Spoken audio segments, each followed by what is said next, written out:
Welcome to the Dynasty Academy. Michael Washington. Mark is being a pompous ass before we came on air, and Mark Ongst. I mean, you are. I'm not. I mean, you are. Eli Manuel. Why would you draft a wide receiver, too? Eli, you can cut this out. You can leave it in, too. Restart.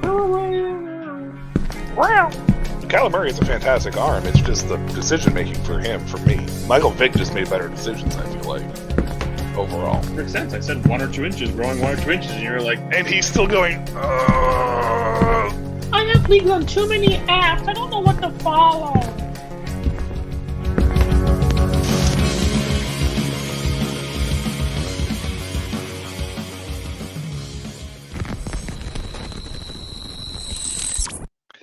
Welcome to episode 5 of the Dynasty Academy here on Shady Sports Network. I'm Michael Washington, as always, with Mark Ongst.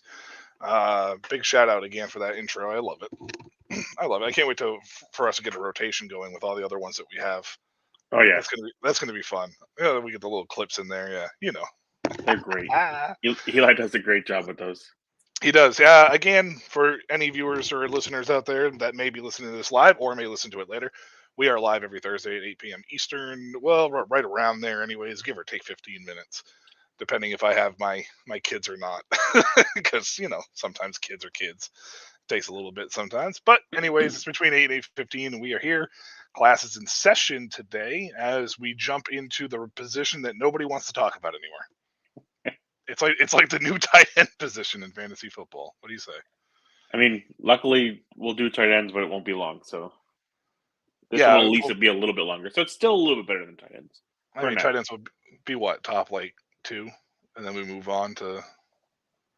We'll probably end up doing 16 of those too. 16 tight ends? Are there even 16 tight ends in the league? Yes, there are. What? Does every team have a tight end? I don't feel like every team has a tight end, do they? They definitely do. I'm not saying they have a fantasy relevant tight end, but they all have a tight end. I think you'll be surprised how many tight ends you actually end up going, all right, this isn't too bad. Are you kidding me? I ranked literally 16 running backs, and I had trouble putting almost anybody on this list that was a second contract running back or heading into a second contract. Like, I struggled with it. I'm not even going to lie to you. I struggled with it. What? My list may shock you. I have 3 of them. Oh, well, I think that's no, 4, because Taylor... See, Jonathan Taylor doesn't feel like a second contract running back already, because I feel like he got his quicker than usual. No, I mean... Yeah, I don't know. I don't... I don't know. This is going to be an interesting list. I'm very curious to figure out how this turns out. So, I mean, yeah, I do have Eli's list. So I already know his order, and there are a few guys definitely different. We only, I think, have 2 players different overall, but where he has some people compared to where I have them are quite different, but not too crazy. Not too crazy. And for everybody that's out there listening as well and viewing, Eli will not be with us today. He had a prior commitment. He will not. We do have his list, though, so we'll be able to go through and kind of laugh at the fact that he may have forgotten somebody.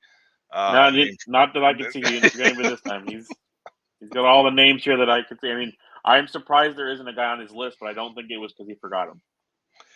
Okay. Let's start off as normal with our tiers. I have 3 tiers in this one. My third tier is is the biggest of them all. I feel like once you get past a certain point, you can kind of lump almost everybody in as a tier 3 for the most part.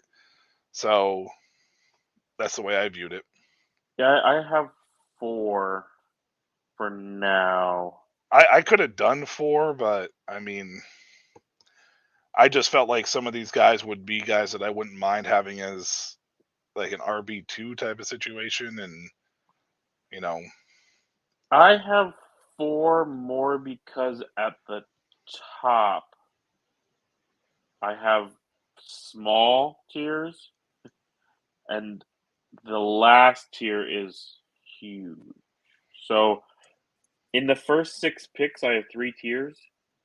Oh, okay. And then See, 7 to 16 is just 1 tier to me at this point. See, for me, I did my tiers based upon my first tier being guys that I am perfectly comfortable with being my RB1 and not worrying about a second running back. So I have 5 in my first tier just because those are 5 guys that I'm just like, I'm okay with these guys being my running back. I do not care about who my RB2 is. I only have 4 in my second tier, and those are guys that I would be comfortable with if they were my first running back, but I would probably want to take a second running back quicker, if that makes sense. That's how I broke mine down. If That's we how I do broke it mine down. that way, then I'll still have 4, but it definitely changes the distance for them. Yeah, basically, I broke it down. If I drafted somebody in my tier 2, one of those 4 running backs in my tier 2 as my first running back, I'm probably trying to reach for somebody in the third tier for me to be comfortable. If I draft somebody in the first tier, I don't really feel like I need to go out of my way to draft a guy as quickly to fill out the running back spot, because most leagues have 2 running back minimum start. So that is a key component when you're thinking about this, when you're breaking it down. So that was my thought process. I will say this is the one list that probably will not change come draft time because rookies will move in. I don't think I see any of them. I mean, if we get the ultimate landing spot, like Jonathan Brooks goes to Dallas, or Blake Corum to the Chargers with no other person coming in. Trey Benson to Minnesota with no other person coming in. Trey Benson to the Cowboys, Minnesota. There's a few spots like that, yes, but not Blake Corum. Blake Corum will not make the top 16. I don't have Blake Corum in my top 3, so rookies. So he's in my top 3, but Brooks, Benson, Corum. Those are the 3. Give me another rookie running back. I don't want Corum. I'm saying that those are the 3 consensus. Braylon Allen's mixes in there a little bit for some people, but who I'm missing one. I'm missing another big name. Are you? I am. Are you sure? Who were the 4 that I put in the poll? You don't remember? I can't remember. No, I don't remember. I didn't do the poll. You did. Yeah, I know, but you voted. You voted. I did vote. This is true. This is such a true story. I don't know. The fact that you're drawing a blank tells me that we probably have no clue what we're talking about. I did put Blake Corum as the 4th guy. I thought there was somebody else. I thought so. Yeah, okay, that'll be the 4 then. But for me, it's only those 2. And maybe Audric Esme if he gets into the right situation. But I don't Irving? think No. It's probably really down to Braylon Allen, Brooks, and Benson, and Braylon would literally have to be in an amazing spot, and they really don't have anybody else around him. I'm just shocked at the lack of love Will Shipley's getting. Honestly, yeah, he's getting nothing. I really liked Will Shipley a lot, and I like him coming out. But anyways, back on subject. Under the radar type of depending where he lands could end up being a very sneaky guy. Yeah, landing spot's going to be key to him. But yes, this is the list. I feel like I'm not going to have rookies change it, but what happens in free agency and the draft for the guys that are already pretty much on it or right near it will be the big difference. I have a guy, he'll be my number 16, who could probably move up 7 or 8 spots if his team doesn't bring back a certain player and doesn't add someone like that. Just jump to 16 then. Let's get it started. So just for those listening tonight, it's a top 16 running backs, dynasty running backs, non-rookies. As always, this is going to be basically your normal super flex, tight end premium, 2 running back minimum start. This is where we kind of go off of. Mark, you had how many tiers, and did Eli put his tiers in his? No, he didn't. Okay, so what about you? You said you had 4? 4 and number 4, yeah. I spread them out a little bit based on your thinking, because I do like that thinking. That did change a little bit in the thought process for me. So they spread the tiers out, but I still have 4. Okay, and I still have 3 as well. Shout out to Shane, Coach Anderson.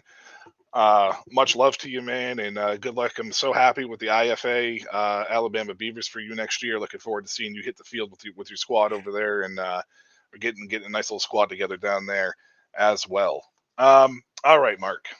Number 16 Dynasty running back at this moment in time, before free agency and before the rookie draft. So mine is Devon Achane. So he's the guy that if Raheem Mostert does not come back to Miami, then most likely Achane will be the leader of the backfield. They will always be a rotation of backs on that team, but I think he will be the leader and get the better, more high value touches on that offense. And so he's a guy that, if that's the case, he'll move way up. If they bring back Mostert, he'll probably stick around here and possibly fall out of the 16, depending on what they do. Okay, I got Achane on my list, but he's not at 16. So yeah, Eli has him in his list also, but again, he's not at 16. He's up higher for him also. But Achane's a guy for me that could actually go lower, and I don't know how much higher he can actually go. So that's for me. I would probably say the same for Eli, where he has him. He's probably not going to get higher. But again, I'm doing this based on Mostert coming back. This is around where he'll be. If he doesn't, he'll move up. All right. So who's number 16 on Eli's list? We don't have to spend a lot of time discussing his, because it's his thought process. Josh Jacobs. Okay. Yeah, Josh Jacobs. Jacobs did not make my list. He made mine. He did not make my list. Not because I dislike Jacobs. I think Jacobs is a good running back. I just don't know where he's going to go, what it's going to look like. A lot of mileage, a lot of wear and tear over the last few years. We see drop-offs at running back and how fast it falls. Very few thrive for lengthy periods of time. Very few. It's not every day you get the Nick Chubbs of the world or the Dalvin Cooks before he gets released by Minnesota of the world. So it'll be interesting to see what happens with Jacobs, but he did not make my list at all. My number 16 is actually Ramondre Stevenson in New England. Oh, okay. New head coach Alex Van Pelt is there. I love Alex Van Pelt. We saw what Alex Van Pelt did with the running backs in Cleveland, with Nick Chubb, with Jerome Ford. So we know what Alex Van Pelt is capable of in that offense. Ramondre Stevenson's also a big back who doesn't have a ton of miles on him, and he can catch the ball. He's very athletic for how big he is. Yes, and I think that Stevenson, even though I'm not a huge fan of him as a running back per se, I think that he could thrive in this system. So this is actually trending upwards for me. Stevenson was not originally part of my top 16. I put him in here right before the final cut, right before we came on air, because the more I'm thinking about this situation, the more I think it's good for him. Now, it obviously will be handicapped if New England brings somebody in. That's the biggest thing. So Stevenson is a guy that I'm kind of treading water with, but if he's the guy, I love it in New England, especially with Van Pelt there for sure. Shane said, if Jacobs comes back, does he lose any time with White, given how well he did at the end of the season, hurting his fantasy value? To be completely honest with you, from my standpoint, Shane, because Shane is a Raiders fan, I just want to give a shout out there. I do want to give, from my point, Mark, and you can counterpoint this, but I actually think that Zamir White may be the premier back for this team next year. I think he did enough to at least garner going into the season as a starter. It doesn't mean that the Raiders aren't going to bring somebody in. It's very likely, but I don't see Jacobs coming back because I don't think Jacobs wants to be there. That's my thing. I think Jacobs wants to be with Pierce and would be willing to. Well, that's true. Pierce is there. That's right. I forgot. I mean, I wasn't thinking about that, but that's a good point. I think Zamir White changed the mindset of we have to franchise tag Jacobs. Mm-hmm. That if Jacobs wants to come back on a lower end deal, running backs are not getting them anymore. We've talked about this. Yep. Then they will welcome him back, and I think he would want to come back. But if he wants the money, he's not going to be back. And I think Vegas will be okay with that with Zamir White. So I think it's more in the boat of what is Josh Jacobs looking for money-wise, because I don't think Vegas is going to want to pay him a ton. So and this might surprise people, but Josh Jacobs has actually been not just from a fantasy perspective, but from an NFL perspective, a top 3 productive running back the last 3 years in Las Vegas. So it may surprise people because it's kind of under the radar, but I think I read that he was like in the top 2 in almost every major category, top 3 for sure, in almost every major category when it comes to running backs over the course of the last 3 years. So, 2 years ago, he had an amazing season. So that I know for sure 2 years ago definitely is bolstering his numbers. If they're in the same backfield, White's definitely going to, I think, take touches. Jacobs is an amazing running back out of the backfield. Yes. It's what we expected him to do when he was drafted, and for some reason, Mike McCarthy, or what the hell's his name? McDaniels did not want to use him that way. So that's because he was in the first round. Like now, it was their third first-round pick, so it looks bad when you just say he's a first-round pick, but it was their third one. Their first-round pick in that year actually ended up being a worse pick than Jacobs in the first round. But almost anybody that Mike Mayock drafted when he was there was terrible. It really, really was bad. Almost everybody. For a guy who's supposed to be a draft guru, it really was bad. Yeah. But yeah, I think we'll see more Jacobs in the role he's designed to be in, and more Zamir White getting the inside type of touches. It's just who gets it around the goal line. It'll be the biggest thing. Yeah. I'm very curious to see what the Raiders do with that situation, because I can kind of gather it being a very Detroit Lions-esque type situation, possibly. And David Montgomery did not make my list, by the way. But no, he was close for me. He was very close. He was the guy that actually really I removed Ramondre Stevenson.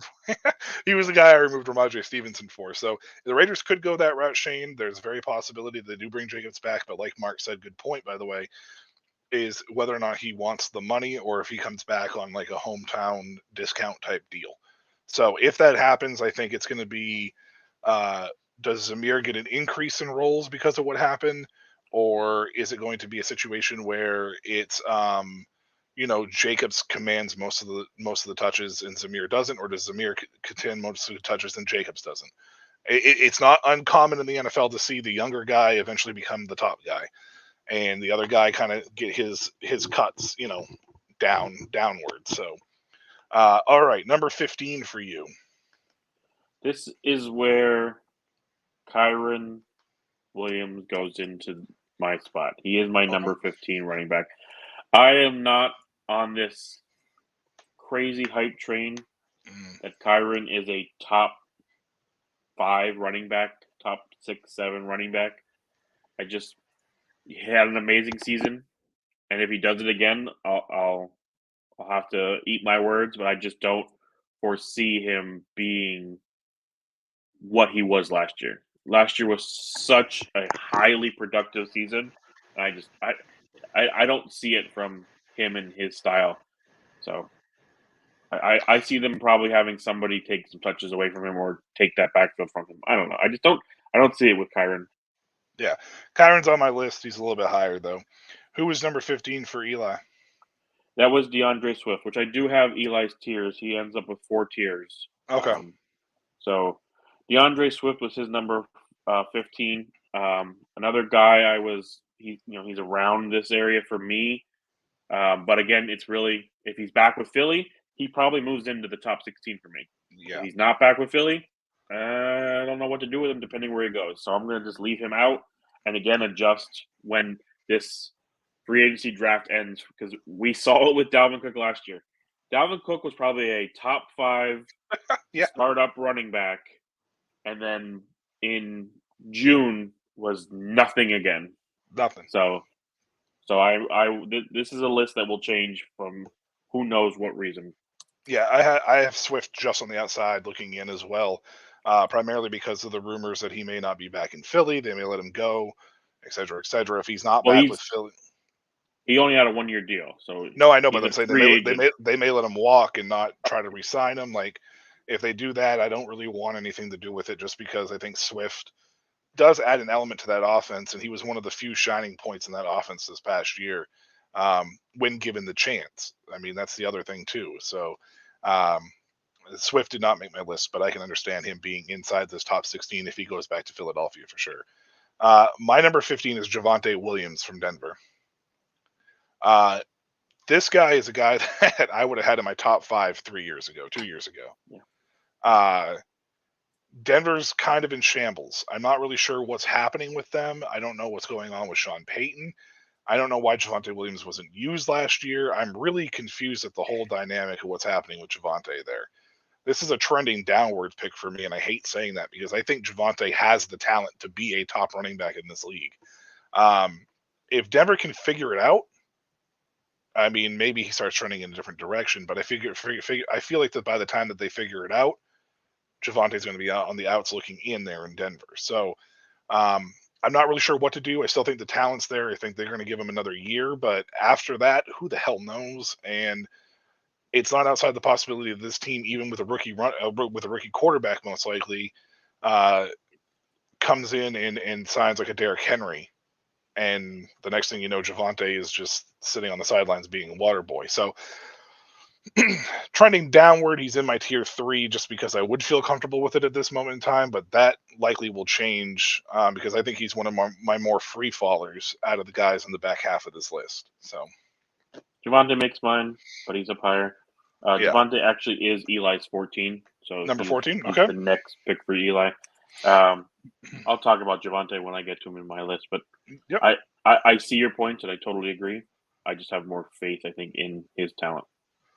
Oh, I love his talent. It's just the running back position, and we see what's happening with the running back position, that talent only brings you so far. It's got to be opportunity and a coaching system that believes in you too. So, and right now, I don't know if I get that feeling from Denver, and I don't see them moving on from him yet. But if next year isn't a you better do this deal or you better prove it deal, he could be out of Denver, and then I don't know what's going to happen. So, who's your number 14 then? Is for me is Najee Harris. He makes my list of 14. I think he actually fits Matt Canada 2.0's offense better than Jaylen Warren does. So I actually think we might see more of Najee than we did this past season. But with Arthur, you never know what you're getting with him. So Never. We'll see. But Najee's still, he's a little bit older. He was an older running back coming out, so he only probably got about maybe 2 years left for him. But I believe in the talent of Najee at least to take him around here, in my tier 4. If he's my second running back, I'm not like screaming for the hills. Najee makes my list, and he's a little bit higher. And the reason why he's a little bit higher is because even though he's trending downward, I actually felt more comfortable putting him a little higher on the list just in case. Well, when it comes to my next guys, you'll understand why, basically. My number 14 is Isaiah Pacheco. Love Pacheco as love the talent as a running back. Think that it's a good fit with Kansas City. He does wonderful things, but it's so inconsistent, and it's not because of him per se. It's just because of that offense. But with that being said, I feel like Kansas City is going to do something with this offense next year that is going to open things up a little bit more for him to be a little more of a playmaker. I think this team was better when he was playing good in games. And I think that I think that Andy Reid is too smart of a coach to realize what they have for a talent for him. He's kind of leveled for me. I wouldn't put him much higher. I don't think I would feel more comfortable, but maybe as an RB2 for you, if you took somebody in the tier 2 category, I would be okay with. I would not be fine with him being my RB1. So it's just more or less the fact that I think that he does a little more for this Chiefs offense, and I think that they're going to get a little more creative with him. If they bring in another receiver to help out Rashee Rice and Travis Kelce, it's going to be difficult to game plan for Pacheco. And I think Pacheco could have some big games for you down the stretch next year. So that's why Pacheco makes my list. He's just on the inside at 14, and he's still young enough that and he's not going to command a huge contract, right? Like, he's not going to be a guy who's going to be like, I want my money, and slam the table for it. So he's very likely going to stick around in the league for a while and probably put up some seasons for you in a couple spots. In Kansas City, they're loyal to their people. So I could see him sticking around in Kansas City for a little while and be productive with them as long as they can afford him. My main issue is Kansas City is so willing to rotate running backs around. 2 years ago, Jerick McKinnon, I believe, was a top 10 fantasy running back. Yeah. Because he got all of the touchdowns. And that's my worry with Pacheco and why he doesn't make my top 16 is you just never know what guy Kansas City is going to utilize from year to year to year to year. Everybody went crazy for CEH. Yeah, but here at Dynasty Academy, all three of us had CEH 5 or lower. Yeah. Oh, but I'm saying everybody went crazy for it. And then they used Damian Williams and Darrell Williams more than Clyde because Clyde didn't play well. Well, Clyde's not good. And then, they come in 2 years later and Pacheco is I think a 6th or 7th round running back, and everybody's back on the CEH train. And then Pacheco balls out in training camp and spring and preseason, wins the job, has a very good rookie season. And then the next year, Jerick McKinnon is now somehow their top running back. And now this past season, Pacheco was a little injured. The offense didn't play that well. It's that offense is just so all over the place that I just don't trust a running back in it at all. I honestly, of course, yeah, don't want them to touch any valuable running back whatsoever. Just stay away from all of them. Well, but when you hear my next two guys in this tier 3 category, you'll understand why he's grouped in there. Basically, let's just put it that way. I don't mind you having him there. It's just why he doesn't make my list is for sure because he's not a terrible running back. If you drafted him along with some these maybe like a guy like CMC, if you got CMC in you didn't take him in the first round hopefully, but in the 3rd or 4th round. And then later on in the draft, you end up with Pacheco as your RB2 in that scenario. You're going for the title. You don't draft CMC without the idea that you're going to go for the title year one. And Pacheco helps you there. I just don't know that he really helps you long term. And like you said, he is not your RB1. If he is your RB1, trade him now and get some kind of assets for him. Because your team is terrible. And I fully agree with your points, and your points are part of the reason why he's in this grouping. And like I said, I'll get to that when we get to 13. So who's 13 for Eli? Let's start with him. We might as well just go with him first because we're not going to really discuss too much about what he has. So his 13 is Saquon Barkley. Okay, so Barkley's further down the list than I expected, for sure. Well, I mean, I'm not surprised by Eli. He's always seems to got every one of these lists. He's got somebody that like holy crap. No, of Eli, course. you got him way down here. So he likes a little bit of a shock factor. I feel like, Saquon's much higher than me. Not surprised for Eli. I don't know if he's really ever been a Saquon guy. No, I don't think so. He's really ever talked him up much. So yeah, I mean, he's a Michigan guy. Saquon's a PSU guy, so it's not really surprising. Yeah. 13 for me is Josh Jacobs. This is where Jacobs ends. Yeah, so going to a new team. We'll see how that goes. If he doesn't always work, sometimes does.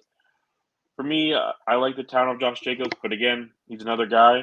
What happens in the next few months will depend on where he is. He literally could be Dalvin Cook this year, just not getting cut.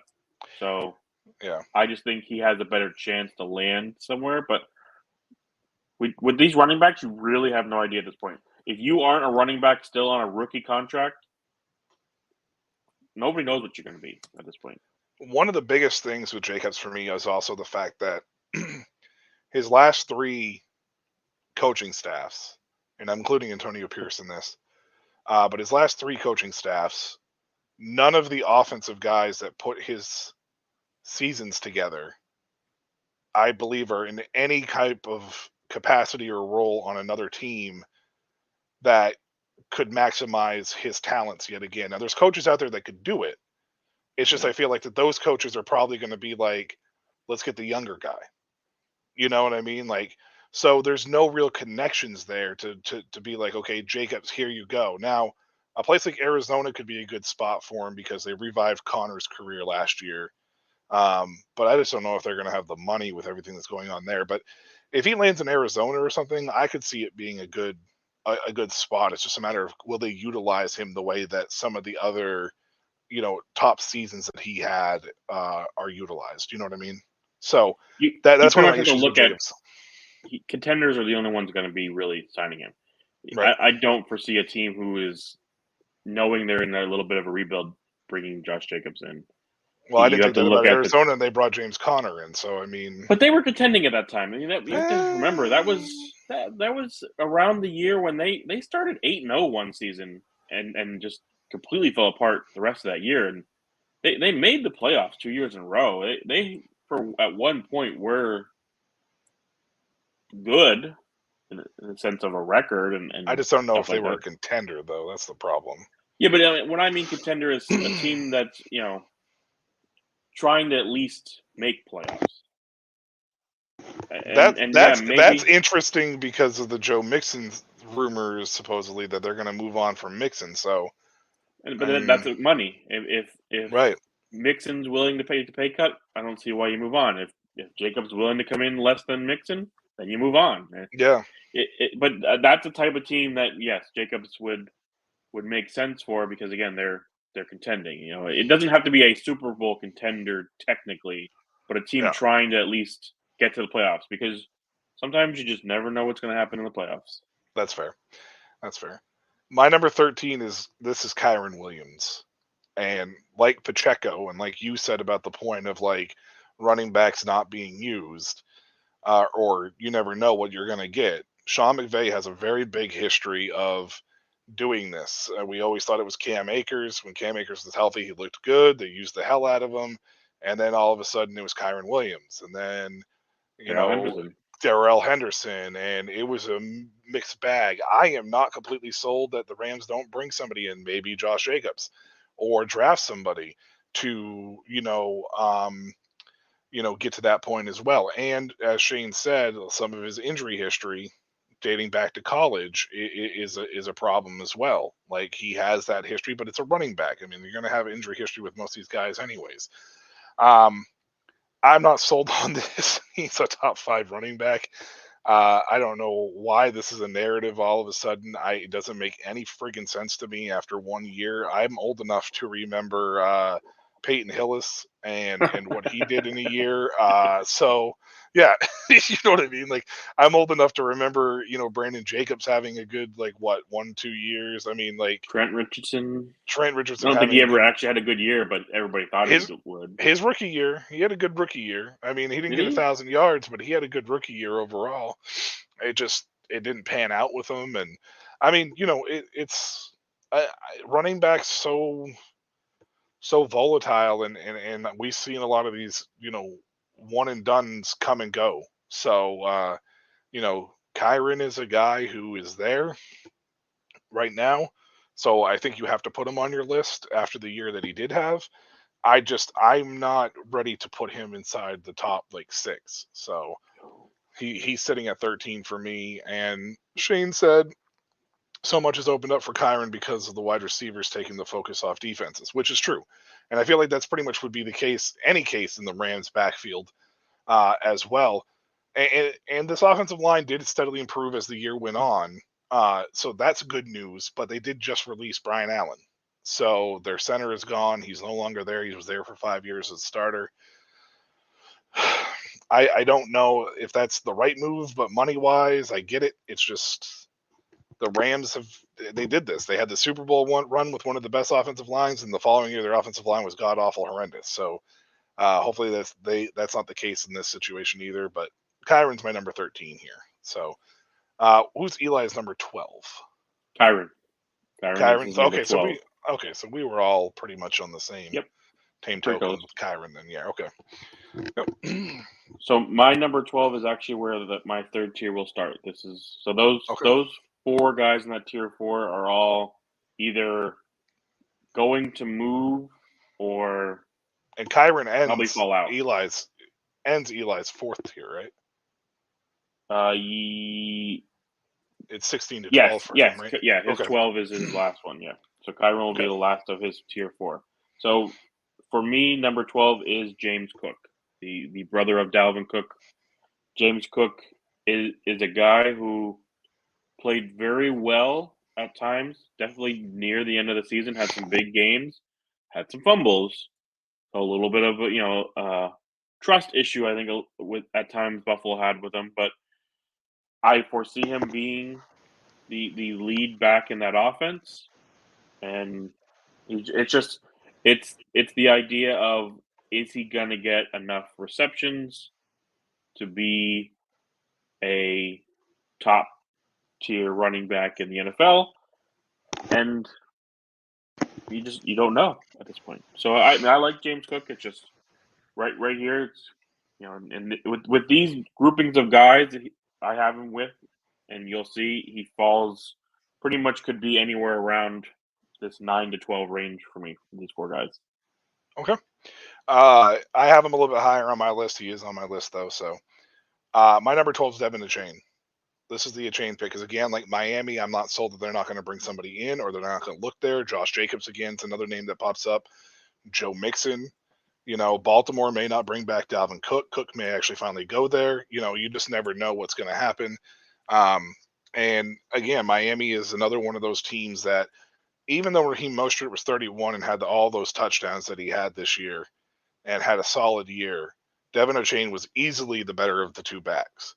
And if they don't bring somebody in that's going to siphon those touchdowns off where you have to hope for Achane to be a boom or bust guy, I believe his ceiling can be higher. Like, he can definitely go, but I don't know how much higher I would be willing to put him. He's still in my tier 3, though. I'd be comfortable having him as my second back, just as long as I had one of these other guys in front. I would not feel comfortable with him as my RB1. That is for sure. So Achane's my number 12.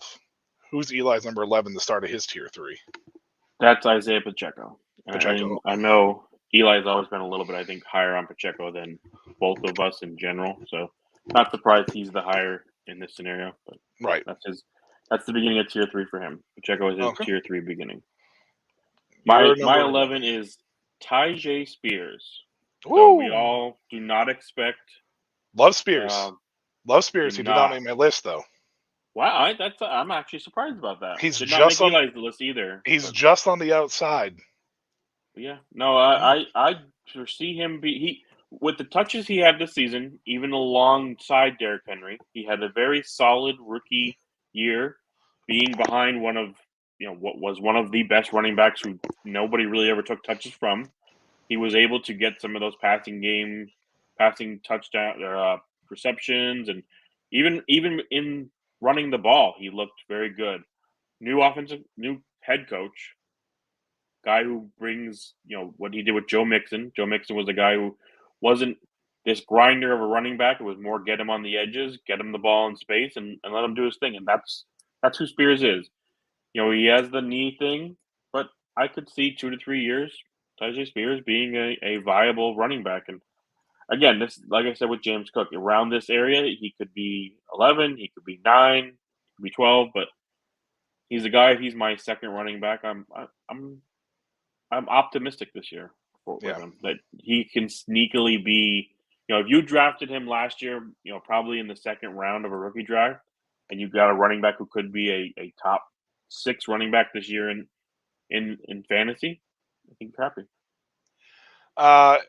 This is interesting because I expected one of you to say this guy's name already, and the fact that you haven't makes me a little worried. Maybe I have him in the wrong spot, but my number 11 is a guy that's at the top of my tier 3. Now, there's 2 guys that are at the top of my tier 3 that I could see get back into tier 2 or get into tier 2 for the first time. And this one is Rachaad White. He's on both of our lists. I figured as much, and trust me, I really wanted to put him higher. Uh, Tampa Bay kind of worries me a little bit. I'm not really sure what to expect with this team, and the makeup of this team is very odd. They had a great run this past year. I expect them to bring back Baker. I don't know what's going to happen with Mike Evans, Chris Godwin. I don't know what's going to happen behind Rashad because this team feels like it's a prime team to bring in a running back because they didn't really have anybody behind him. And I don't know what that offense is going to do if they do bring in somebody viable that can kind of take touches away from White. Now, White's really good in the pass game, and you know I love White. I drafted him in one of the Campus Canton leagues. You know I'm big on him. It's just when I look at his future, it's a little muddled to me. So I didn't feel comfortable putting him over some of these guys. But to be honest with you, I I don't know. That's why I said he could be a tier 2 guy for me, the way that I look at things. I just I just don't know if I'm quite there yet to be comfortable with him as my top guy and one of the other guys in tier 3. So that's why he's just sitting at the top of my tier 3 right now at number 11. Yeah, nothing you said is wrong. It's some of the same reservations I have with Rashad White, and it's a guy that I'm actively, if I own him, looking to trade if I can get good Right. value for him because 100% he could be supplanted as the running back. Yeah. But right now, I'm rolling with he's still going to be the guy at least for the next year. What's around him, I don't think will be all that different outside of Mike Evans. I don't see Chris Godwin going anywhere. I don't see them cutting him. It's not a huge cap thing. Maybe they redo some of his deal, but his deal wasn't that crazy. It was a 3-year, $60 million, so he's only at a $20 million Yeah. hit at this point. So Baker, I think 100% will be back. I don't see why you would go to him to get input on the offensive coordinator you hired and have Right. him be a part of that search. It's to not bring him back, yeah. To not bring him back, yeah. So I think this offense is going to look similar. White's biggest thing is catching passes out of the backfield because his yards per carry were no better last year than the year Yeah. prior. Still It's 3 point something. It's just hard for me with White because, and it's weird to say that the lack of depth behind him would make somebody worried. You know what I mean? But I feel like that lack of depth behind him makes Tampa Bay kind of look at the situation and go, we may need to go get somebody and maybe draft somebody too. It's To why bring I in. You know what I mean? dashed Sean Tucker in a lot of places because there was really nobody behind. Right. It's just Tucker never seemed to get himself, whether by design or whatever, didn't ever really get to see the field. He played a little bit, but nothing really crazy. Right. And whether that's just because they liked White and didn't want to take touches with him. I mean, at this point, again, I have him higher. He isn't much higher, but all of the things you said, I agree with. It's just Okay. I think I actually had him. I was a little nervous there for a second.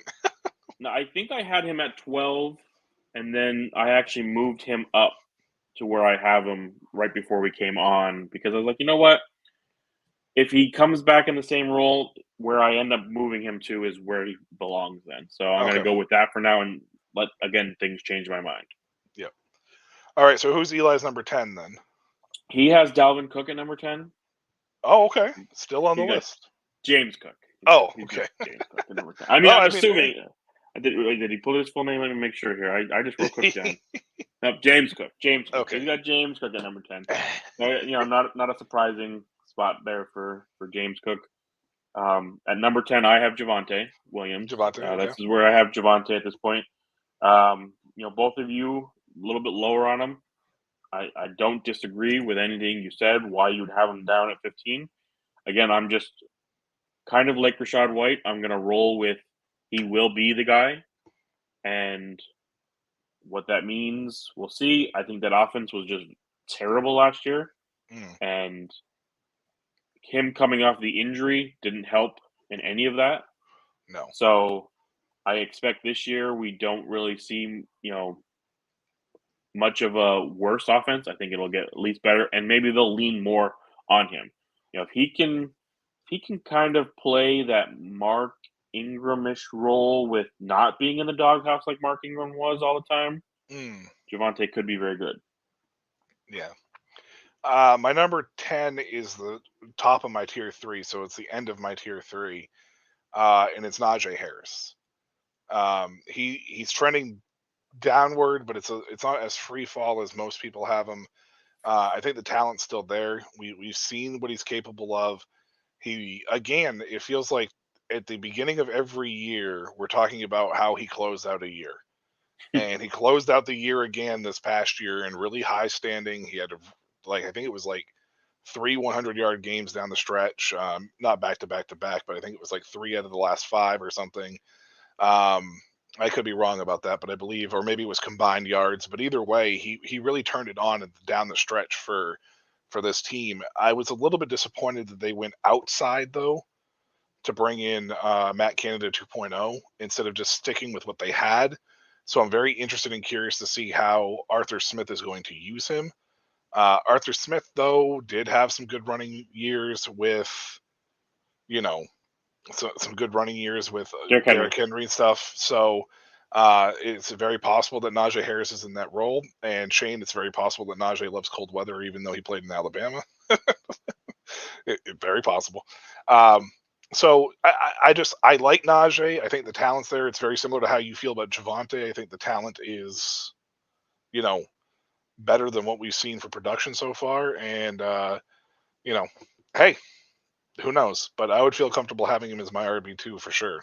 And I think in one spot we have like 4 of these guys inside our top 10 on one team, and we can even win 5 games. So what do we know? Yeah. I mean, pretty much where you have Najee, where I have Javonte. I almost have Javonte, where you have Najee, and I have Najee, where you kind of have Javonte. Where it's the same feeling. The biggest thing for me with Najee is I don't understand why every season they've thrown him the ball less and less. Yeah, it doesn't make sense to me. You had a guy who caught 74 passes. Now, I get it was Ben, and he was on the end of his career, and he wasn't throwing deep. But you targeted him 94 times. Yep. Even if you only targeted him at least 70 times, it'd be better than the 53 targets and then 38 targets this past season. I don't understand the idea of a guy who proved to you that targeting him in the passing game could be a good thing, and you've decided to stop doing it. Could be quarterback play. Could be quarterback play too. Could be just the dismal Kenny Pickett play. I mean, then tell your stupid quarterback to start throwing the ball. Hey, stupid quarterback, So, if he can get back into that 50 catch range, 50 receptions, then I definitely see Najee being a top producer again. It's just for sure. What's that offense going to be? What's that offense going to be? Well, we'd have to ask Mr. FedEx what that offense is going to be because literally. Him and his mustache there. Shane loved that mustache. He talked about it a couple times on our NFL show, Goal Line Stand. He was a big fan of it, I believe. I just want to see if I get a reaction from him. All right. Mark, who's your number? Or what's Eli's number 9? Eli's number 9 is Kenneth Walker. Okay. So still in his tier 3 here. Kenneth Walker is on my list. Didn't get to him yet.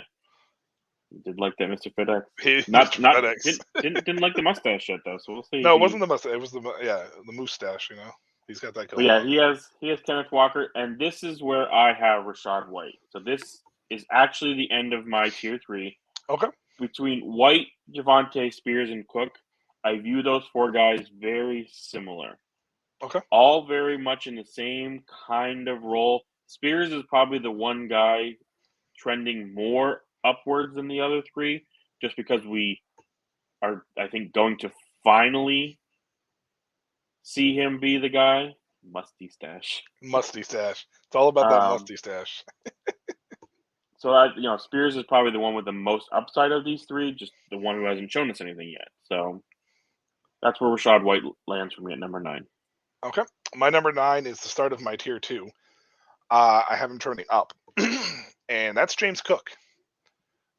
It's on a surprise. It shouldn't come as a surprise. I'm a little bit higher on him than you guys, but The way that I look at this Buffalo team, there's questions surrounding Diggs. Gabe Davis practically posted on Instagram that he was going He's bye-bye. done. Yep, he's done. And I don't think Buffalo's in a position to be able to go out and reload right off the bat. So they're going to have to lean on James Cook, in my opinion. He proved that he could do it. And I think that that is something that Cook is capable of handling.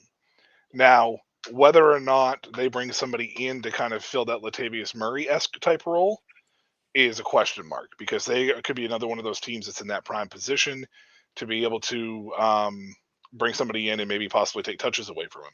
I don't know. I'm not sure. But at this moment in time, I feel like Cook has proven that he could do it. And I think they're going to give him another chance, because if there's anything that this Buffalo franchise has shown is the capability of being patient. They did it with Josh Allen. I think they could do it with James Cook. We'll see. He's only going into his third year, so I think the sky's the limit for him, and that's why I put him up a little bit higher for me. Yeah, totally agree. Yep. So who's Eli's number 8? So this is where Rachaad White actually falls for him. So he is Okay. the highest of the three of us, which I am surprised about. I feel like we were always a little higher on White than he was before. So I felt that way. seeing have him there surprises me. But again, if he stays in the lead back, he's gonna probably see a similar role, and you just hope the yards per carry go up. And if that happens, he's even better of a back. So. Yep. For me, this is the beginning of tier 2 for me, and this is where Kenneth Walker falls in for me. Okay. I am not worried about Zach Charbonnet at this point.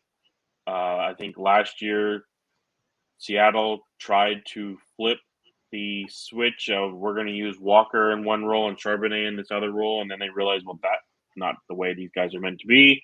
Then tried to switch them back, and then realized I think Kenneth Walker is just the better running back of the two. Charbonnet's not going away, but I think Kenneth Walker is the better of the two running backs. Even though I love Zach Charbonnet, Walker's just the better one. So I don't see this coaching staff going to make too much of a change at running back, having two younger guys already. So yeah, I have Kenneth Walker a little bit higher. I'll touch on base a little bit about that with Seattle. Charbonnet is an interesting case because he was a second-round draft pick, and I don't know what Pete Carroll was doing. But at the same time, it's a new regimen over there, and whether or not they like Charbonnet is going to be, we'll just have to see. I don't know. It's just a very weird dynamic. I feel like that's really just a waste of a second pick. But my number 8 is Travis Etienne. This is where Etienne falls for me. Love Jacksonville. I think they had a little bit of a rough year. A lot of injuries took over for this team. I think this team bounces back next year. Calvin Ridley is going to be a very interesting case to see what happens, because it involves a second-round pick. If Calvin Ridley comes back to Jacksonville, the second-round pick's gone. And I don't know if his production is going to mar whether or not it's going to be worth it for him to come back. So it may be a little more of a rely on ETN thing, and maybe that's the reason why we got a second-round pick for Tank Bigsby, or we got Christian Kirk for Tank Bigsby in one of those trades. Maybe somebody sees Bigsby as a guy that's going to come in and do something. I don't know. I'm not sure. So ETN here for 8. I think it's a comfortable spot. I'd be fine with him as my RB1 as long as I had somebody in that tier 3. Yeah, so this starts tier 2 for Eli, number 7 here, and this is where he has Devon Achane for him. So he's much, much higher than we are at this point. But again, this is where if we do okay, there's a few running backs they could bring in, but if it's not Mostert or maybe even Josh Jacobs, I'm probably not worried about a single other running back at this point that I can think of coming in there and hurting Achane too much. So for me, if it's Mostert, and it's only because Mostert is so used to McDaniel is so used to Mostert, and that's the only reason why I'd worry about him eating into Achane, just because McDaniel seems to have some connection with Mostert. It's just whether or not he's going to be a boomer bust back, or if he's going to be able to get the complete role. And I just don't know if he's built for a complete role. And I don't know if McDaniel trusts him as a complete role. If we could see him in a complete role, maybe, and he thrives in it, then yeah, I'm all about it. But I mean, he averaged, what was his average yards per carry? I feel like it was probably the highest in the league for qualifying people. You know, Did he like even it just, qualify? I don't even know, but I feel like his average yards per carry was through the roof. Like it's not sustainable. So, I mean, we'll see what I happens. mean, you have to also remember he had that, huge game where they all went against Denver. But I feel like which- every single one of his touchdowns was 20 yards plus. Like That's that's what I mean. Like I just don't. the kind of player he pretty much is. Which is why I'm worried about him in the long, like putting him higher and relying on him. Because what's going to be if it's a 15 for 22 game? You know what I mean? Yeah, I Like, mean, he did have 800 rushing yards, so that was more than I thought he did. yeah, He averaged 7.8 yards. yeah, that's not sustainable. Like that's not at all. Yeah, you know what I mean. Like that's not sustainable at all. So, yeah, exactly, Shane. It was 6 yards per carry. It ended up being over 7. So I mean that's not sustainable at all. So, No, but I mean, if he's going to get maybe 150 to 200 carries and it comes down to 5, because I in an offense like that, 5 yards per carry isn't crazy because having Tyreek and Waddle, lanes are going to open up. So you're going to yeah, be possibly on the higher end in general. But yeah, it comes down to how Miami views him. So we'll see. I that's why I have him so low, but I don't think it's crazy to have him at this point because again, if he becomes more of the lead guy, this is where he's going to end up because he's going to get a ton of plays in space. Mike McDaniel knows how to get his playmakers the ball for the yeah, most for part. sure. So, Yeah, who's your 7? All right, sorry, my 7. My number 7 is actually ETN. This is where I have ATM. him. Okay. Yep. He had a great season around a team that did not. Probably a little inefficient because of that. So Yeah. I expect the team to be better, but his efficiency to come back up. So he'll probably have less yardage, but I think overall he'll probably be around where he was last year, which that's why I have him at 7. Yeah, my number 7 is Kenneth Walker. This is the Kenneth Walker spot for me. I don't expect too much of a change there. I think that the new head coach, new regimen, probably sees that they like Walker. I do somewhat expect Charbonnet to possibly get a bigger role to try to alleviate some of what Walker does. I don't know if that's going to come from the coaching staff though, or if it's going to come from the GM saying, "Hey, we drafted this guy in the second. Let's just use him and see what we have in him." Not sure. I just have this weird feeling about it. But either way, I'm still very happy with Walker as an RB1. As long as I get to pair him with like a guy like Pacheco, I'm thrilled. So So I mean, that's my only thing. So, last year Kenneth Walker had 219 carries to Charbonnet's 108. So could I possibly see that being but more of Walker was a hurt too. yeah? Walker got hurt too. Walker played in 14 games, 15.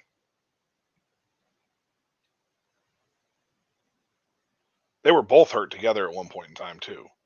it looks like 15 games. One game he only had 4 carries.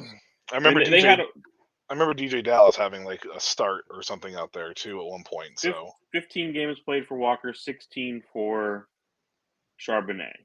So I mean, it's not too far off. So again, I could see maybe a 200 to a 125, 150. For me, it's I really think they tried to make Charbonnet the pass catching back for whatever reason, and they ended up with almost the same amount of targets. I foresee Walker being more of the guy and Charbonnet being the backup. Where last year I think they tried to mix them both, and that's why near the end of the season I think it became more all right. Kenneth Walker clearly is the better running back. We should utilize him more and use Zach to come in and spell him more than try to force Charbonnet to be our guy. I also don't feel like Pete Carroll really is the type of coach though that has the the two running back system down. You know what I mean? Like I don't really feel like that he has that down. This new coach may have it down a little bit more because he's younger and a little more in tune with what's happening. So it's very possible that we may see them, with it. Shane, I agree. He could very well be a top 3 back at the end of the season for sure. There's no doubt about it. I think the talent's there for Walker. I liked him at Wake Forest, so it's not really a surprise that he's there. It's just the Seattle situation is a very interesting one. I just don't know if Pete Carroll was ready for that 2 running back system and knew how to do it. And why it makes no sense why he drafted 2 of them in back-to-back drafts in the second round. Right, that's what I mean. Like not even like you gave a year or 2 in between. You went second round running back, second round running back. Yep. Why? Yep. Number 6 for Eli. This is ETN for him. ETN falls in, so pretty much right around us. And then number 6 for me is Saquon Barkley. This is where I have Saquon at this point.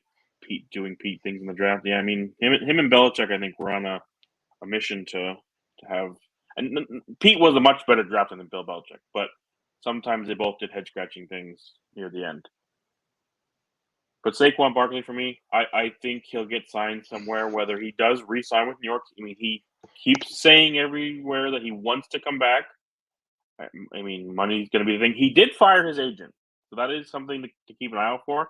And after he actually fired his agent before he signed that deal last year, the 1-year, $10 million deal. So I don't know if maybe it was his agent doing some things, and then he realized it, and that's why he ended up coming back to New York because he really wants to be there. If he comes back to New York, I think it's a good thing. He's clearly the guy there. I think he'll continue to be the guy there.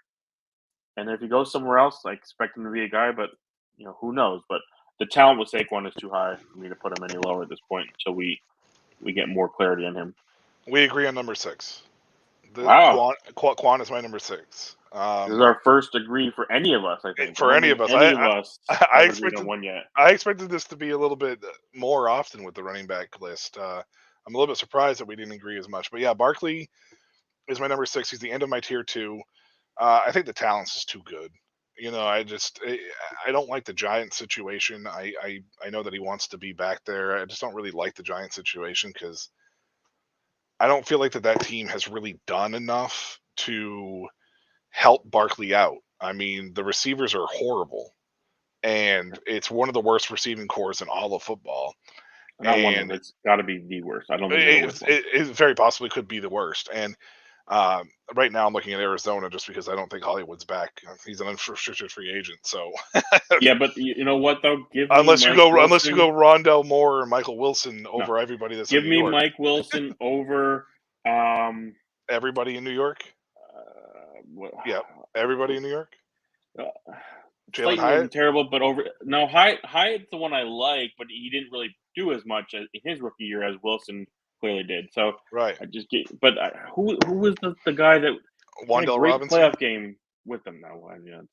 They're going to utilize him, but I can't think of the guy they used. They have Darius Slayton, Sterling Shepard, Isaiah Hodgins. Hodgins was the guy that he had this great year prior, so everybody thought, okay, he could be a sneaky wide, and then did nothing last year. That's what made no sense to me. But I don't. This is interesting, right here. We'll get to that in a second. That's interesting though. But and Jacobs was somebody I was thinking Harbaugh could go after also. That's an interesting choice too. But I mean, Saquon to the Chargers, that would be. My pick is still Houston. I could see Houston make a run for Saquon. With that turf, Shane, that's very possible for sure. That field is awful. Now I don't know when they are, but New York will be switching to grass at some point because they got the World Cup final for soccer in 2026, I believe it is. Oh yes. And you cannot have turf right in FIFA soccer, so they will have to have grass at some point. So when they decide to do that, will be the best choice they've ever made. I think every stadium should have grass, even indoors. I think we're trending that way. I hope so. All right, Eli's number 5. This is where he has Jahmyr Gibbs. Okay. I have him a little bit higher, so I'll bring Gibbs up when I get to him, but not a bad spot for. I think you and I agree on 5 then. if that's the case, because I feel like our top 4 may be very close. I have CMC at 5. Yes, me too. So this is where I slotted in Saquon and CMC. And originally, when I tiered them, those two were in their own tier because they're very similar in style, age, all that kind of thing, and where they're at. Chase graphs. Shane in the Les Miles diss. I love it. All right. So originally they were my tier. I think I had them as tier 3 because I broke up the top 4 into 2 tiers. But then with your ideology, it made sense. So it's still in tier 2 here for me. So CMC, Saquon, ETN Walker, younger guys that are a little bit older but are still producing. So the toss up there. But yeah, it's for me. I mean, you can't knock what CMC's doing. And if you wait a little bit on running back and you can possibly get him in the 5th round after you took 2 quarterbacks, 2 wide receivers, it's not a terrible get if you're building your team with a little bit more of a win now approach in the draft. But I would love to think CMC is going to fall to the 5th, but it's never going to happen. Right, it's not. But I'm saying, if people are thinking, okay, let's go youth, and CMC's now, going to be 29, and we're going to, then maybe you never know. I mean, I think Eli a couple years ago. Now again, this was CMC coming off of his injuries, and nobody expected him to do anything. It caught him in like a 9th round of one of our C2C drafts, I think. So, well, I mean, but we got to put a little 3 quarterback start, yes.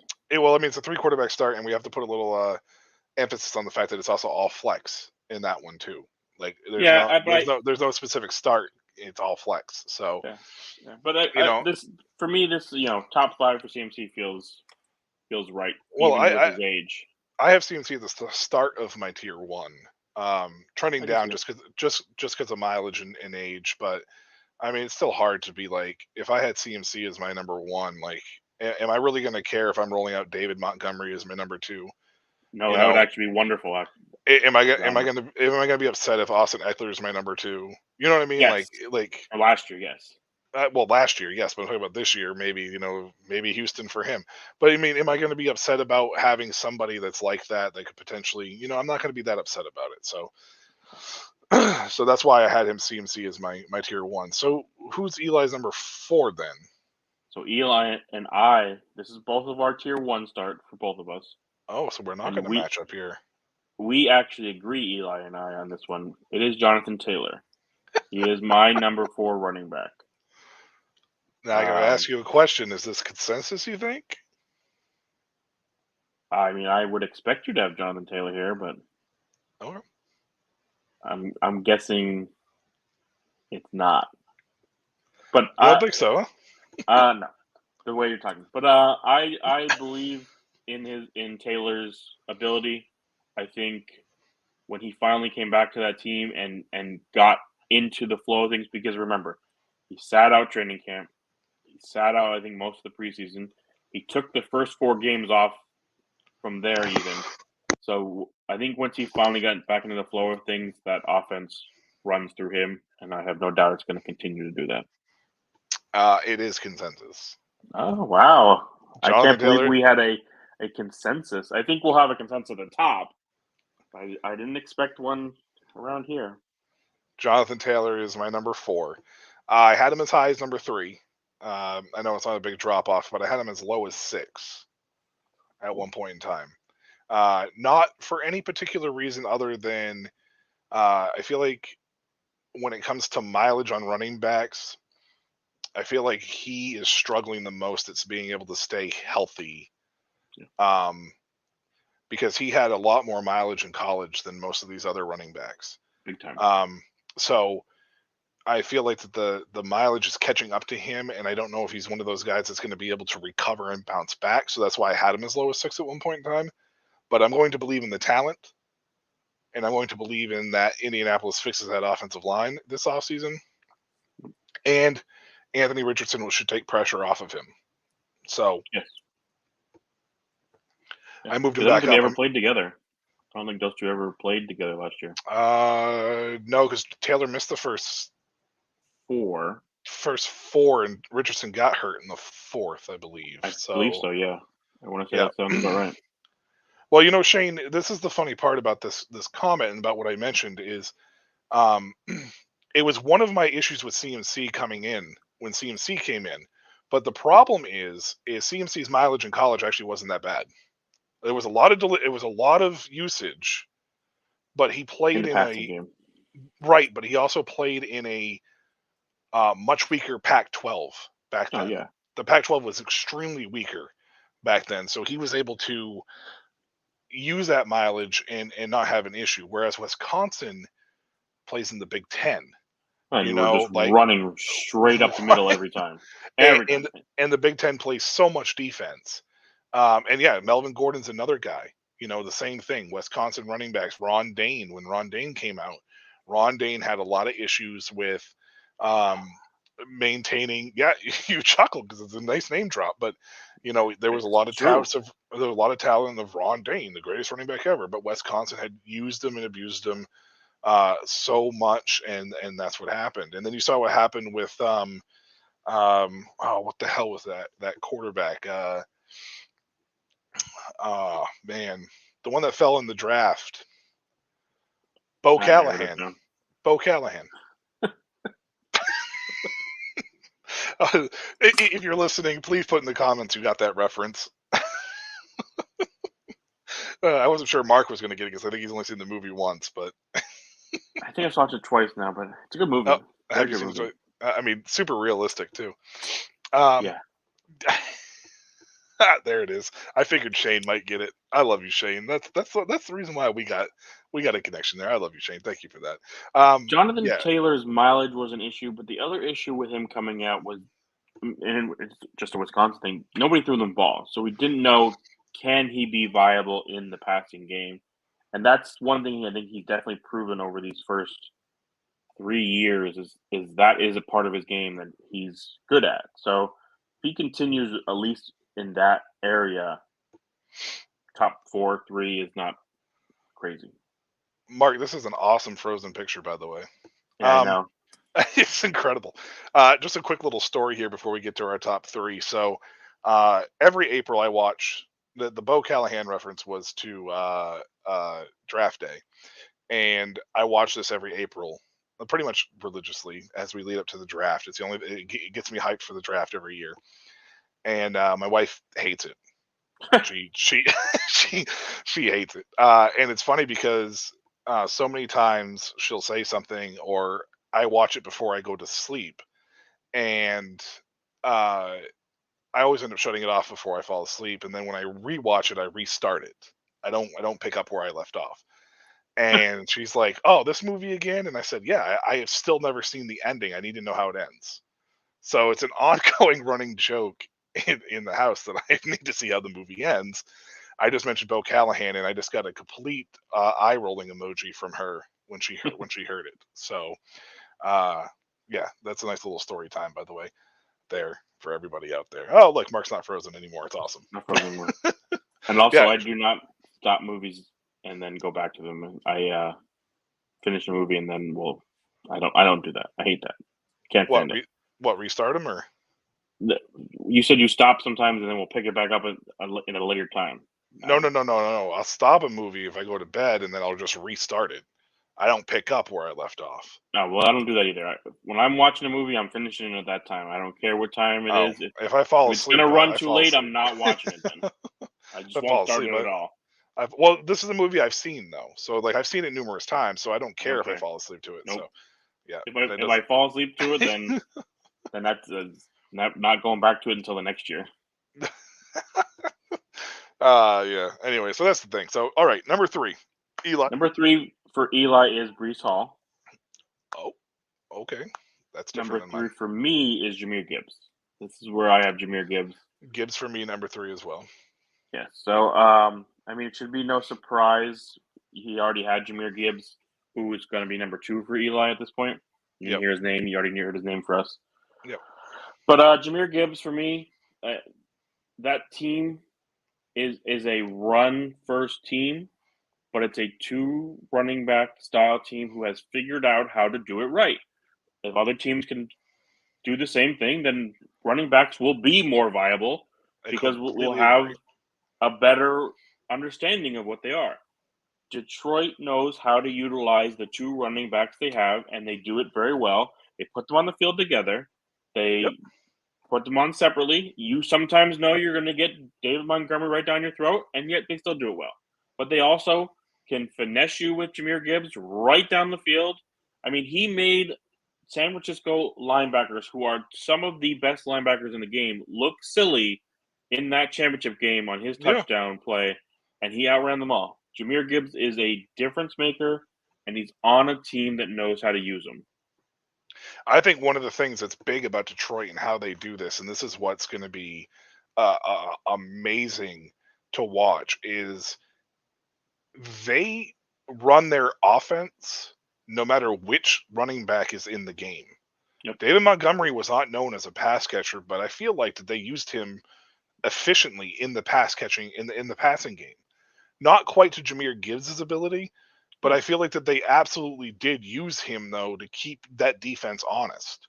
Like, just because Montgomery's on the field doesn't mean it's going to be a halfback dive up the middle.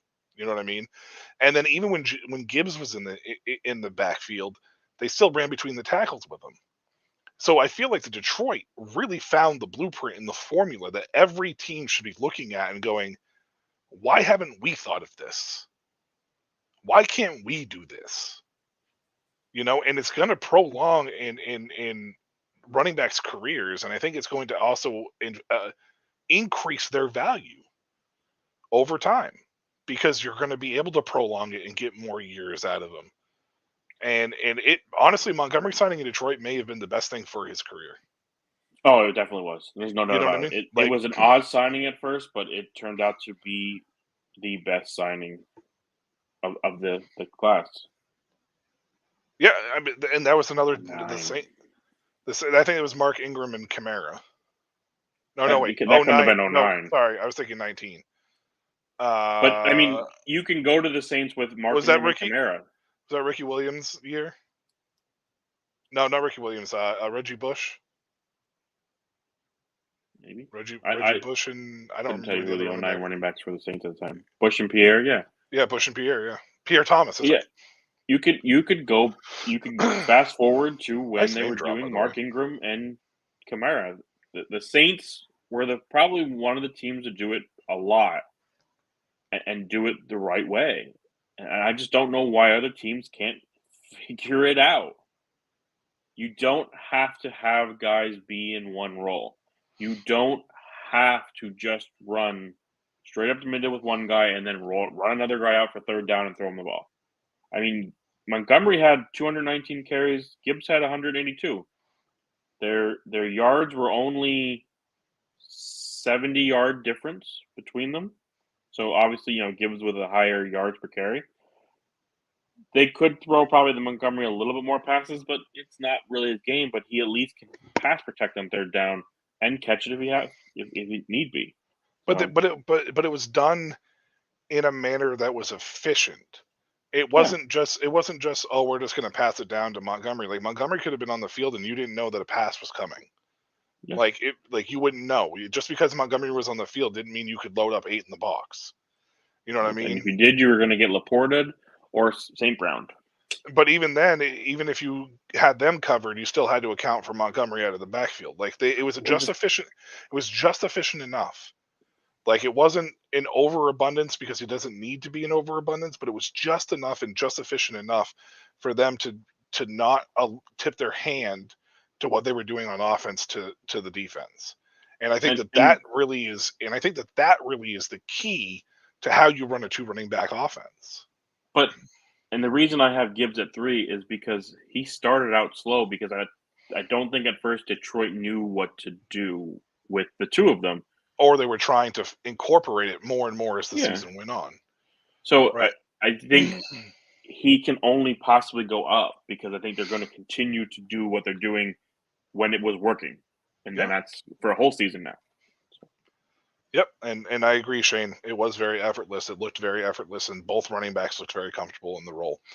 All right, number 2. Who is Eli's number 2? You said it was Jameer. So who's your number 2? No, Eli's number 2 is CMC. Eli had Jameer. Oh, that's at right. He had him 5. at 4. At 4. Oh, 5. 5. That's right. Okay. He has CMC at 2, which That's is right. not a surprise for Eli. He's No. always been a big CMC guy. Even in his down times, Eli was still a CMC guy. Yeah, he'll be a Will Shipley guy once Will Shipley enters the league too. I mean, if Will Shipley can play 75% as good as CMC is, yeah, for sure, absolutely. My number 2 is Breece Hall, and I could see some people having Breece Hall as their number 1. Maybe you do, Michael. I wouldn't be surprised about it. But yeah, I think Breece this year proved he is one of the best running backs in the NFL, and anybody that thought differently was dumb. Yeah, I mean he came off of a knee injury. They signed Dalvin Cook because they were as insurance for that knee injury, and Breece Hall said, "You can play on the bench and come back me up when I need a breather, but otherwise, get out of my way." He is awesome to watch. He's extremely awesome to watch. There's no secret that he's my favorite running back in the league right now.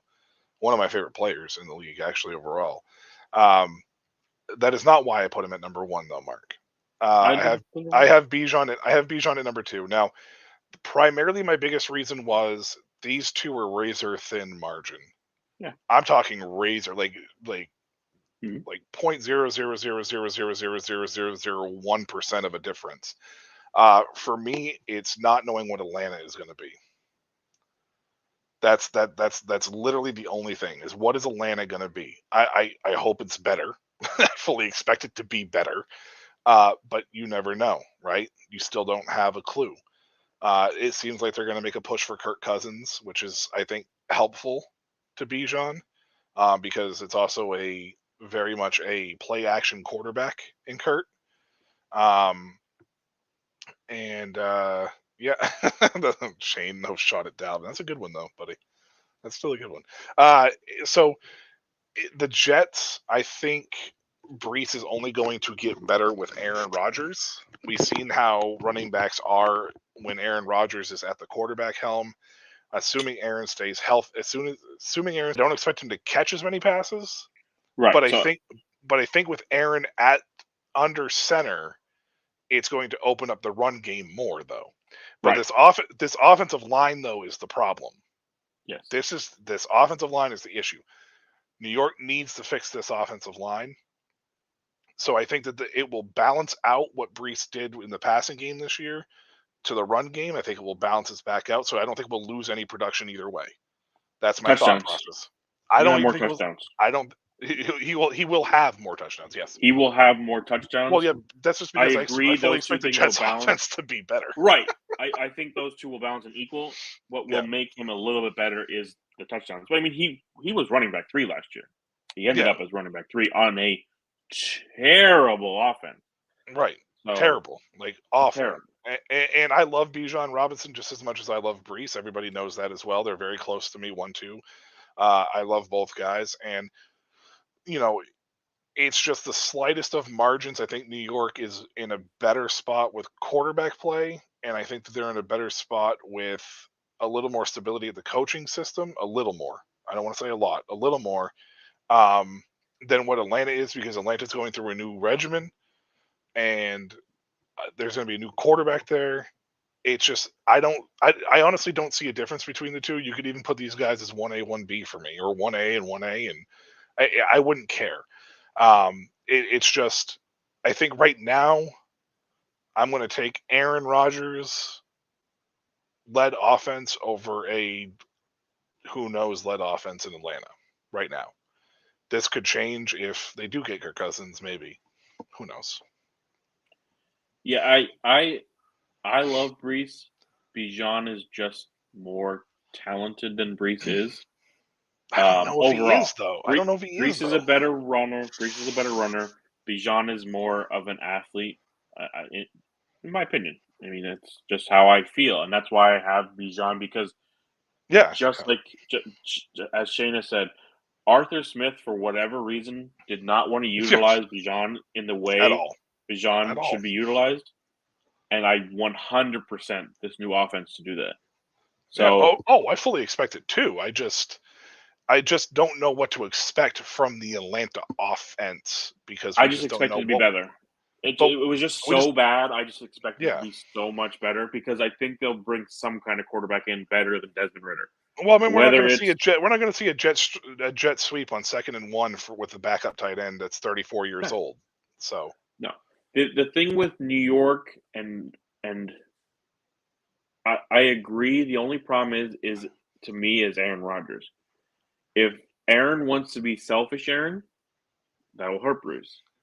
If Aaron wants to be teammate Aaron, Brees could, outscore all running backs by 100 points. I just didn't see a lot of that though with Aaron Jones and AJ Dillon with Aaron. So I just don't really. I don't That get was with a coaching staff that I don't think was catering to him. That's true too. I mean, Nathaniel Hackett's going to do whatever Aaron Rodgers wants because he's a terrible offensive coordinator. And he's there horrendous. Because Aaron Rodgers wants him there, because Aaron Rodgers wants to be able to tell the offensive coordinator what Aaron Rodgers is going to do. Yeah, for Robert Saleh will keep him in check to a point, but he's not an offensive guy. He's the defensive guy. He's going to stay over there, and he's going to most likely stay out of the way of Aaron Rodgers to hopefully keep his job. Because I agree Robert Saleh has done a great job with that team, but I think his seat's starting to get a little warm because I think they're starting to get a little annoyed with, okay, we've been getting you talent, and we're still not getting results. Okay, wait, but what kind of talent have they gotten him? I mean, outside of Garrett Wilson and Breece Hall, I mean, I'm not saying I agree, but there were rumblings last year about Robert Saleh. I think Aaron getting injured saved him a little bit, but people still had issues with him. I think Saleh should be there for a long run, but cracker juice? Yeah, cracker juice. You ever eaten crackers before? Yes. Okay. You ever been in the desert before? Nope. Can't say you know what? But you have an idea what it would be like to be in the desert on a hot sunny day? With cracker juice, yeah. With cracker juice, yeah. It's pretty. It basically will turn you into what Aaron Rodgers' Achilles tendon looked like this year. But he's a yes man. He's there to Of course. cater, and he was Aaron Rodgers' offensive coordinator before, so it's familiarity and it's what Aaron wants, and that's the only reason he kept his job after the season because Aaron Rodgers wants him there. So exactly. That's the problem I have is if Aaron wants to utilize Breece Hall, it'll be great. If he decides he's going to be the hero and save the Jets on his own and then I worry a little bit for Breece. Yeah. So again, we're literally splitting hairs between Breece and Bijan. They were originally my tier 1 guys because out of all of them, they have the best talent. Gibbs is close, but he is not as good as Bijan and Breece are overall. Gibbs is more of a pass catcher, where Breece and Bijan do it both so well. Yep. So, and welcome to Dynasty Academy, where cracker juice is now going to become a staple, and we'll have to cut that up for the opening. Where we can thank Shane, in that southern slang down there, with the cracker juice, which I will be aptly naming one of my team names in honor of you, Shane, for that. So thank you. Definitely splitting hairs with these guys, and I completely agree with you that I don't think it really matters for sure that you're going to be safe with one of these two guys for sure, and I think they should be one of the first 2 guys off the board. I don't know about the first round. We'll see. Maybe at the end of the first round. But it's hard with this running back position. We discussed it a little bit ago, and as much as I would love to have Bijan or Breece on my team, I at this point, not even being at the 12th spot of the first round, am I taking a running back there? I probably wouldn't even consider a running back until I was late second round at this point. Yeah. and that's only dependent on what happened ahead of me. And ironically, Shane, that is also the name of a video that has yet to be released. Yeah, no, and again, running backs are one of those situations where I'm not really sure that I would even go. I mean, early second might be the absolute earliest, and I don't even know. I'd have to see how the board was at that point, to be honest with you. Too many wide receivers. That's what I mean. Like the wide receivers. Looking at our wide receiver list, until you hit probably the 12 spot maybe for wide receivers, which was for me and Jigba, UT, and Eli Olave. Around there, Ayuk, Pittman, those guys. I want Amon-Ra, Garrett, AJ Brown, DJ Moore, even Tyreek or Waddle. Again, I mean, if I could pull Tyreek in the second round and then possibly get CMC in the third, I'm building a team then that I know is going to compete, because then I'll grab an older quarterback later. I'm more adept to go 2 quarterbacks early on, depending on how quarterbacks go at this point, because I want 2 guys who are going to be around for quite a few years at quarterback. Yeah, for sure. Which is so crazy to say, because 3 years ago it was not like that for me. Well, and that's the same thing here. The same thing with me. And Shane, you can pretty much say that about any politician that's currently in office.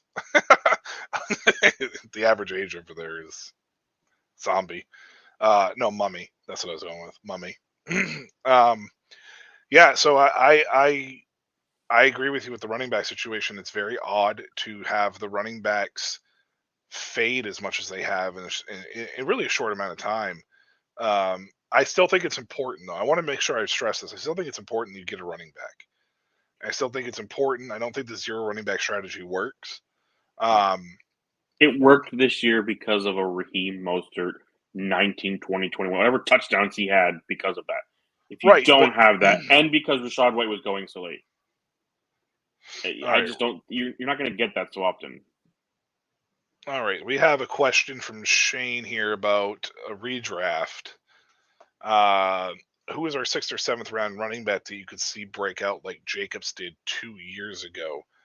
That's actually a really good question, because drafts are hard to predict. Spears. Yeah, I was going to say drafts are hard to predict because of the way that certain things fall, but Tyjae Spears is the guy who comes to mind for me.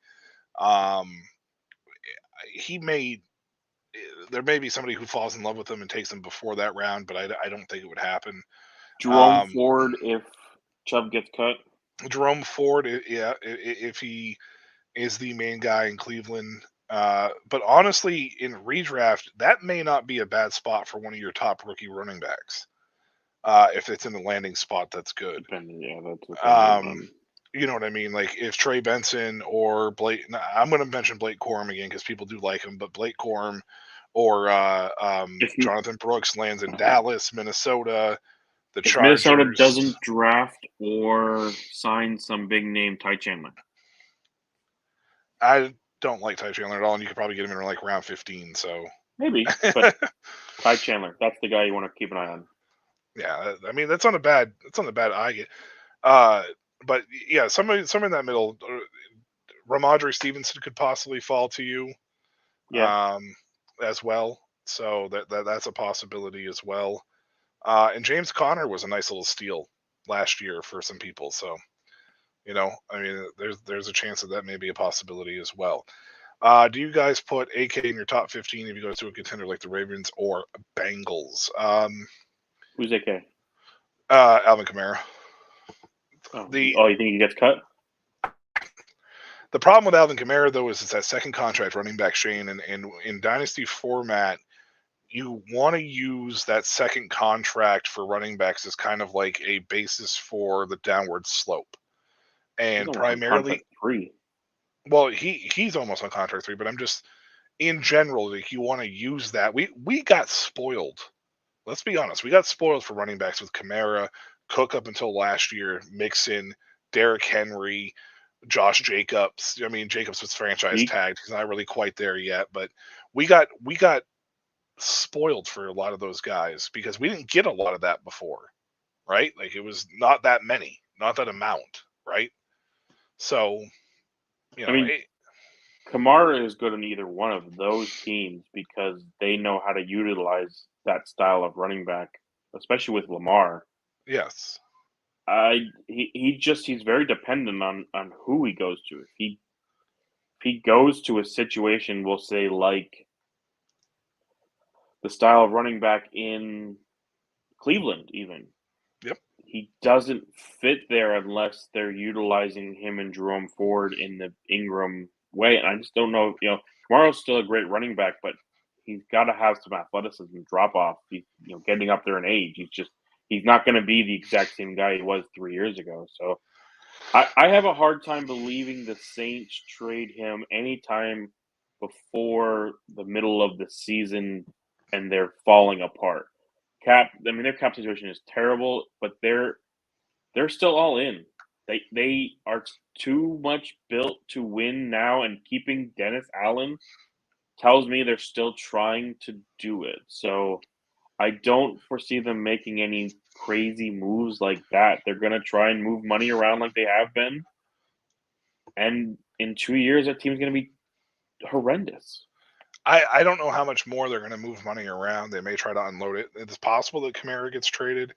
Baltimore is an interesting situation because everybody's expecting Baltimore to go after a running back because J.K. Dobbins hasn't been able to stay healthy.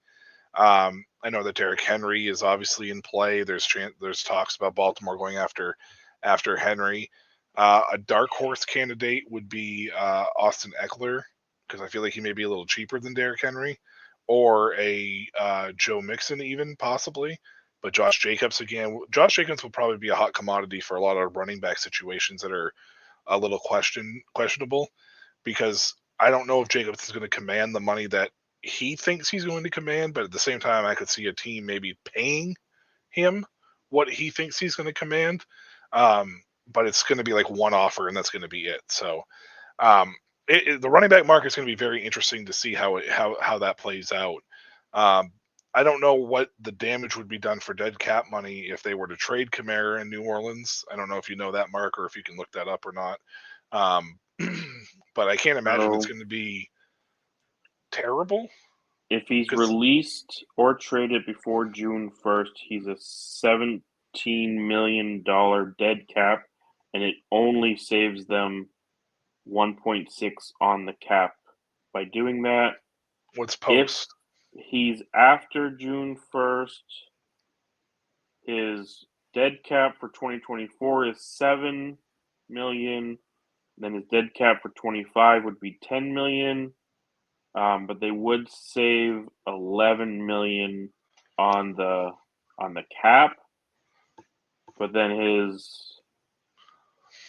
pretty much the same thing for if he was traded. But the way they've structured his deal, he's going to have dead money on their books even after he's gone. Because this doesn't say he's a free agent till 2026, but he also has no money outside of. I think they have packets. I think they have a. Those years. I think there's a last year option on his contract.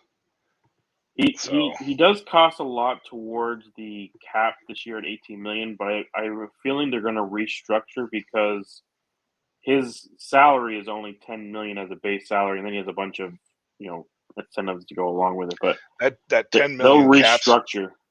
That $10 million dead cap space in 2025 makes me wonder if they may move on to him. So even for Kamara, that seems kind of cheap. So even for Kamara, that seems cheap. I don't think that's going to happen. He's going to be dead cap money for them in general, but I think this year is they'll play it out because they're going to be going for it. That team is just built to have to. After the season, when they don't do anything, they'll all be gone. Carr, Kamara, was it Cam Michael Jordan? Thomas, Cam Jordan. It'll just get completely blown up. Yeah. So, yeah. Well, I mean that's our top 16 running backs. We don't really have a consensus on that. We had one person that was a consensus, and that was number 4, Jonathan Taylor. Other than that, no other consensus across the board. If you agree with us, let us know. If you disagree with us, let us know. If you think we're all idiots, let us know.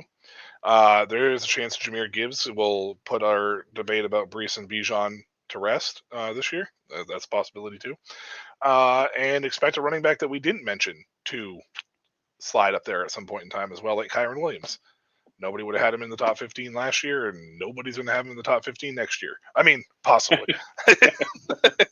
And Shane, as always, brother, thank you so much for joining us and watching the show for all your Dynasty Campus to Canton Devi needs here on the Shady Sports Network. Go hit the like button. Go hit the subscribe button. Make sure you hit the little dingy thing so you know every Thursday night at 8 p.m. Class is in session. The Dynasty Academy is here. I'm Michael Washington. He's Mark Onks. Have a good night.